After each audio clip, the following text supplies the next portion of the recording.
I'd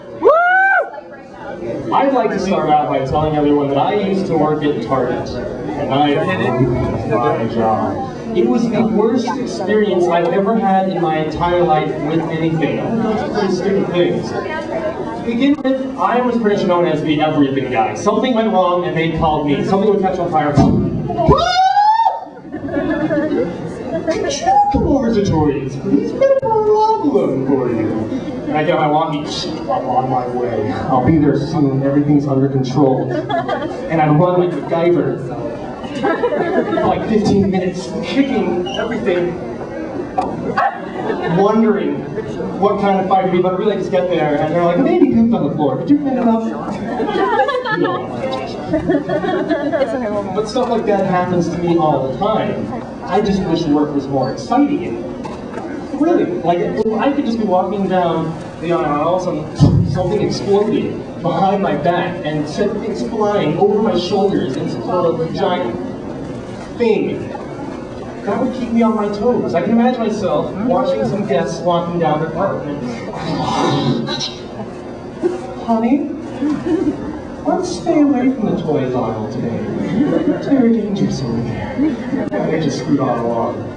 But the weirdest experience I ever had was when a customer came up and thought I was Australian. I had no idea why. There was gleefully standing at the register, pretending to care about everything she had to say. Hi, welcome to Target. Did you find anything alright today? How are you doing?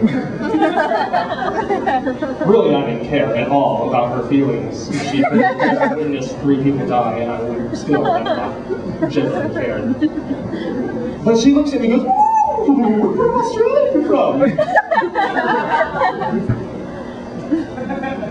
Last I checked, Montclair was not the hidden city of Australia. In fact, it's been there for about 30 years now, and nothing's ever changed. Oh, well, maybe you just got your accent over time and you never realized it. Thank you. I didn't know anything about myself. I've been mute for the past 17 and a half years, waiting for this day where I could come bursting out and speak to everyone so they could tell me I'm Australian. Oh, you just never realized it. Oh, all right. And then she took her stuff, put it back in the cart. All right, goodbye then. And I was like, goodbye. And I hopped my kangaroo and just went right back home. You know, I've always wanted to have a superpower. I think the world, everyone in the world should have a superpower because that would make everything awesome. We'd all be extra cool people. But the thing is, you know, there'd be the one guy whose superpower sucked. He would not be proud of his superpower. He'd have something like he could turn milk into cheese extremely fast. Like catching it. I mean, I can imagine this guy going to the grocery store trying to get him some milk.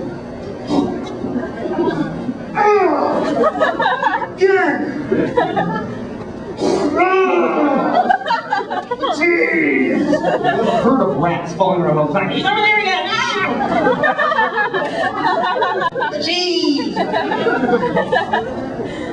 Everything's friends. I think I found out where beatboxing began. Ethiopia. Because they generally already talk in clicks and beats and all sorts of really cool low-down rhythms. Just